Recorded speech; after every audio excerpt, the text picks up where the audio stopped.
Okay, welcome back as we continue on the road to revolution. In section 2 here, we're going to look at how the colonies continue to grow in resistance to British and their taxes and in protests against Parliament. We begin here with one American story, Crispus Attucks. Crispus Attucks was born a slave, and he ran away. So he was born a slave, and he ran away, and he was, as far as we know, we're pretty sure that his father was African American. He was an African American, and his mother was a Native American. And Attucks, you're going to see, is involved in the Boston Massacre, and he is actually the first one to die in one of the major events that happens leading up to the American Revolution. So most historians, most of us look back and we see the Boston Massacre as the starting point. We actually go back before the shot heard around the world, if you've heard that phrase before, and we look at Crispus Attucks. In Boston that day, Attucks happened to kind of be at the wrong place at the wrong time.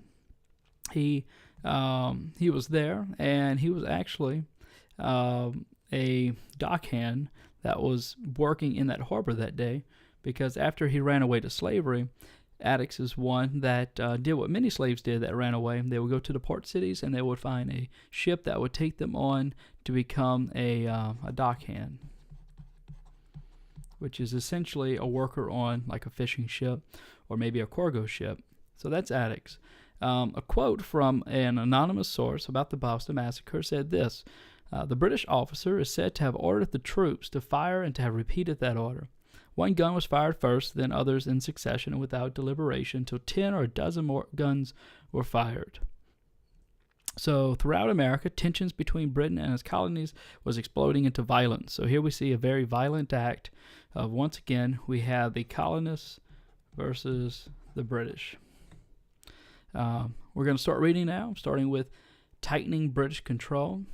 After the uproar over the Sugar and the Stamp Acts, Britain hoped to avoid further conflict with the colonies. Yet Parliament faced a serious dilemma: how to control the unruly colonists without angering the people with a new set of taxes. The answer, Parliament decided, was a Declaratory Act. 66. The Declaratory Act affirmed Parliament's right to legislate for the colonies in all cases whatsoever. Importantly, however, no new tax accompanied the act. The purpose of the Declaratory Act was simply to reassert Parliament's control over all colonial affairs. So initially, the colonists are kind of okay with it because there was no new taxes.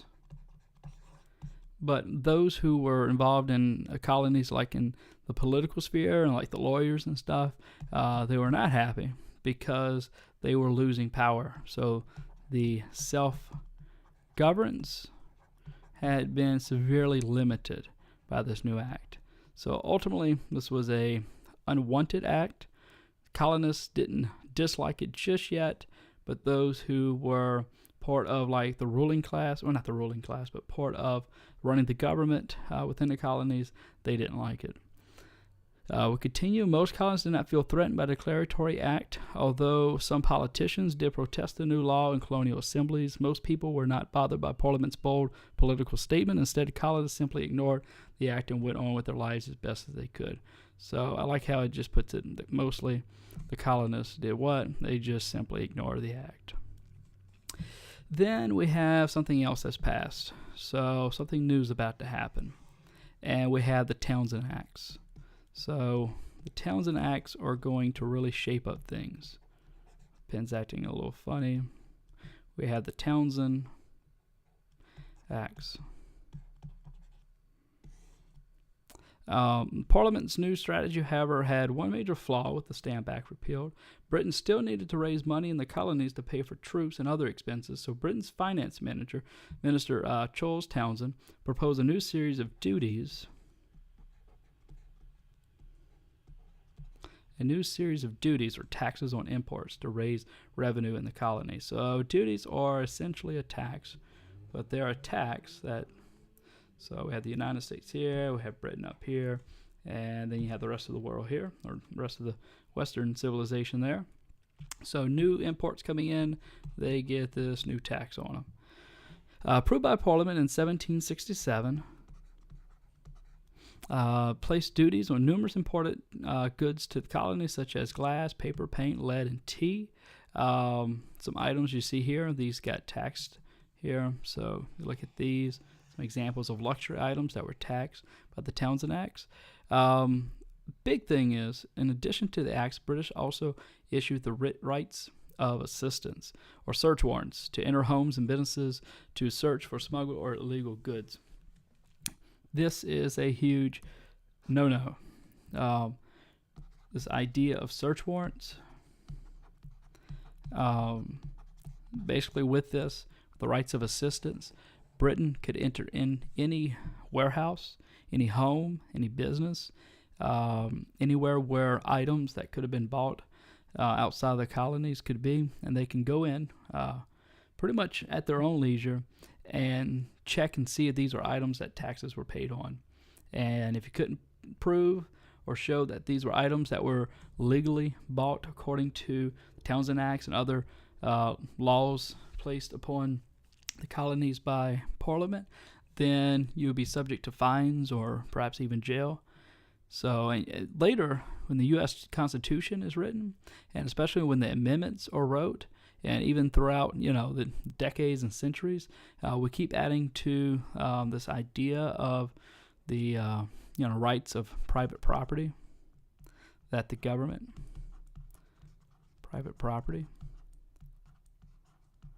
that the government can't just when it wants go where it wants. They have to have certain guidelines and certain reasons, and they have to be able to prove that it's necessary to search private property.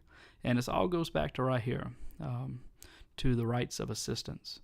So we continue. In the little box there, you see items, luxury items that were bought. Anger over the Townshend Act. So, of course, they're not going to be happy with this. News of the Townshend Act sparked immediate protests throughout the colonies. People were furious that Parliament had once again passed a tax without their consent. Colonists felt that only locally elected officials, rather than Parliament, should have the right to create laws and taxes in the colony. Many people, such as Pennsylvania lawyer John Dickinson, thought the acts were illegal. Dickinson explained his beliefs in a famous pamphlet. Primary source: we cannot be happy without being free, and we cannot be free without being secure in our property. We cannot be secure in our property if taxed without our consent. So, property owners, if you are a property owner, then you have the highest form of liberty is if you own property. That's kind of how it worked back then. So you had the most freedoms and most protection of the law if you owned property. The colonists were also angry about the rights of assistance. Many believed that the rights went against their natural rights, as defined by philosopher John Locke. The law of nature, wrote Locke, teaches that no one ought to harm another in his life, health, property, or possessions. So essentially, the government's purpose is to fulfill right here what John Locke is referring to put laws that help and govern people from hurting each other, to help health, if you think of it today, we have things like the FDA, the Federal Food and Drug Administration, liberty, to help us live free underneath a constitution, and then also to protect our possessions. So the purpose of the government, we see it right here. And even in the Declaration of Independence, you will see where Thomas Jefferson masterfully adds to it that all Americans have the right to happiness, to pursue happiness, and all those other freedoms that are found in the Declaration of Independence. So you see early things that are going to contribute to those big documents of history. So we have the Declaration of Independence. You're going to see things reflected there. Water, please. So I get water. But where you are, you can get snow cones. Bring me one, will you please? Any flavor. Ah, snow cones. Here's a refreshment, icy cold and superbly delicious. So get one now. So the colonists protest. In response to the Townshend Acts, merchants in Boston organized another boycott of British goods. So by October 1767, other colonies had joined the Massachusetts protest. The colonies were uniting for a common cause. So it's because of the Townshend Acts that the colonies begin uniting. So we see right here for the first time on a big scale the colonists uniting for a common cause in response to the Townshend Acts. So political activism spreads. As the boycott spreads throughout the colonies, more people become politically active. Many colonists who had not previously participated in politics now had a way of making their voices heard. For example, some women formed their own protest organizations called the Daughters of Liberty. They urged colonists to weave their own cloth and to use American products instead of British goods. So in the footsteps of the Sons of Liberty, you have Daughters of Liberty that are helping out as well. Sons of Liberty are a bit more active physically in the sense of, what we're going to see with the Boston Tea Party, trashing British ships and stuff like that. You have the women here on the home front weaving their own cloth and not buying British goods, so they're going without. Meanwhile, colonial leaders urged the people to remain calm and not to protest violently. No mobs, the Boston Gazette suggested. Constitutional methods are best. Regardless, some colonists continued to protest. Their anger threatened to form a mob. Fearing disorder in the colonies, British officials called for more troops. This angered the colonists, even those who wanted peace. Samuel Adams, the leader of the Boston Sons of Liberty, started, "We will destroy every soldier that dare put his foot on shore. I look upon them as foreign enemies." So you have a bit of political and even militant style people like Samuel Adams that are willing to resort to violence. So Samuel Adams is going to be a huge player as we continue talking about the road to revolution. We're going to take a short commercial break, and then when we come back, we will look at the Boston Massacre. Okay, welcome back. With the Boston Massacre, in the fall of 1768, so now we are in.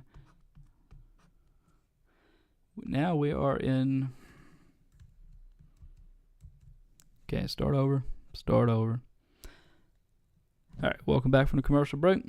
The Boston Massacre. In the fall of 1768, more than 1,000 British soldiers arrived in Boston under the command of General Thomas Gage. With the arrival, tensions erupted into violence. So once the soldiers arrive, we start seeing this right here with violence. And who is our main man we're seeing so far willing to get violent with the British? We see Samuel Adams. We continue. Here we go. March 5th, 1770. A group of colonists, mostly youths and dock workers, surrounded some soldiers in front of the State House. Soon the two groups began trading insults, throwing at each other, and even throwing snowballs. As the crowd grew larger, the soldiers began to fear for their safety. Thinking that they were about to be attacked, the soldiers fired into the crowd. 5 people, including Crispus Attucks, were killed. And we talked about Crispus Attucks at the beginning of this video. The people of Boston were outraged at what came to be known as the Boston Massacre. In the weeks that followed, the colonies were flooded with anti-British propaganda in newspapers, pamphlets, and in political posters. Attucks and the 4 victims were depicted as heroes of freedom. The British soldiers, on the other hand, were portrayed as evil and menacing villains. So we had the, once again, the British were always getting painted as the evil guys here. At the same time, the soldiers who had fired the shots were arrested and charged with murder. John Adams, a lawyer and cousin of Samuel Adams, soon even threatened to harm the lawyer. But Adams believed that everyone, including the British soldiers, was entitled to a fair trial. Although Adams supported the colonists' cause, he wanted to demonstrate that everyone was subject to the rule of law. So we had Samuel Adams, who was willing to be a little more violent, and then we had John Adams here, who was willing to use the law for justice. And we see a huge component here of what will be in the U.S. Constitution and the amendments that follow about how everyone is entitled to a fair trial. Adams argued that the soldiers had acted in self-defense. The jury agreed and acquitted the soldiers. To many colonists, however, the Boston Massacre would stand as a symbol of British tyranny in the colonies. All right, we are going to continue with economic interference. In April 1770, Parliament repealed the Townshend Acts. So the Townshend Acts finally go away. So they get repealed, they get taken away. Once again, the colonial boycott had worked. British trade had been hurt, and Parliament had backed down, but Parliament kept the tea tax to show that it still had the rights to tax the colonists. So the Tea Act increases anger. So they thought all the taxes were going to go away, and some do, and especially the Townshend Acts goes away, and the tea tax is left. Tea tax is left. Colonists are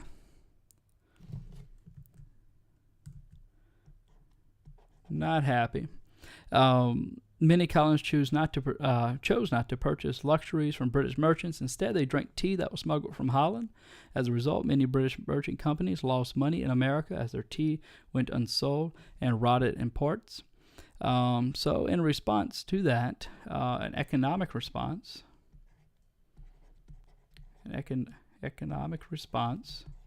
the tea ships are losing money. So we have the British here now stepping in. So attempting to save British tea merchants, Parliament passed the Tea Act of 1773. This law gave one company, the East India Company, the exclusive right to sell tea to the colonies. Although the act lowered the price of tea for colonists, it also restricted colonists from acting as shippers and merchants of the valuable product. So colonists couldn't make any money. So the colonists continued to choose not to buy the cheap tea. Many colonists, particularly those who had traded in smuggled tea, were enraged by the new tax. Colonists saw the Tea Act as another attempt by Parliament to interfere in the economic life of the colonies. So the colonists got cut out of the tea business, so they could not make any money off of tea. Colonial unity expands. By this time, colonial leaders understood the importance of unity among the colonies. Remember, the Townshend Acts had united them, so it began with the Townshend Acts had united colonies, and it's going to continue. Samuel Adams urged many towns in Massachusetts to establish these committees of correspondence. That's going to help and add to this word united, to communicate with their neighboring towns and colonial leaders. So you would have different towns spread throughout a colony, and these committees of correspondence would share news with each other, and news would get passed around, and eventually everyone kind of stayed in the know and knew what was going on. So as news and information was traveled amongst the towns, people were able to stay informed. And as we know, an informed people or a free people that are able to make the right decisions. So part of our rights even is that we are an informed people. Think of freedom of the press. Think of freedom of speech. We believe strongly in knowing and being able to have access to information. So we see it here even in the committees of correspondence, how important it is for people to know what's going on. In the months that followed, these groups exchanged numerous secret letters on colonial affairs and the resistance to British policy. Before long, many other colonies, such as New York, South Carolina, Rhode Island, had created similar committees of correspondence. Okay, we're going to continue and look at the Boston Tea Party. The Boston Tea Party protests against the Tea Act took place throughout the colonies. In Charleston, South Carolina, colonists unloaded tea and let it rot on the docks. So that was in Charleston, South Carolina. In New York City and Philadelphia, colonists blocked tea ships from landing. In Boston, the Sons of Liberty organized what came to be known as the Boston Tea Party. So some places just weren't allowing it in or taking it off ships, letting it rot. But in Boston, it was the most radical place. On the evening of December 16th, 1773, a group of men disguised as Native Americans boarded the 3 tea ships docked in Boston Harbor. One of the men, George Hughes, a Boston shoemaker, later recalled the events. George Hughes said, "We then were ordered by our commander to open the hatches and take out all the chests of tea and throw them overboard. In about 3 hours from the time we went on board, we had thus broken and thrown overboard every tea chest to be found in the ship, while those in the other ships were disposing of the tea in the same way at the same time." So they broke in and trashed the tea, threw it into the water. That night, Hughes and others destroyed 342 chests of tea to protest the Tea Act. Many colonists rejoiced at the news. British officials, however, were angered by the destructive protests and wanted to punish the culprits. In the days that followed, some colonial leaders offered to pay for the tea if Parliament agreed to repeal the hated tea tax, but Britain ruled out any compromise. This decision pushed many Americans into open rebellion. So we have it right here, all with the tea tax, that Britain was so angry, so upset by how the colonists were acting, that they refused to compromise. So there was no compromise on the horizon. Britain said, no, the tax stands and we're not happy. And this decision pushed the Americans into open rebellion. So America realized it's either war or give up. Either fight or give up. So that's where we're left right now. We're left with this idea of, do we fight or do we just give up? Decision was there. Many didn't know which way to choose, but we'll see in section 3 the decisions that were made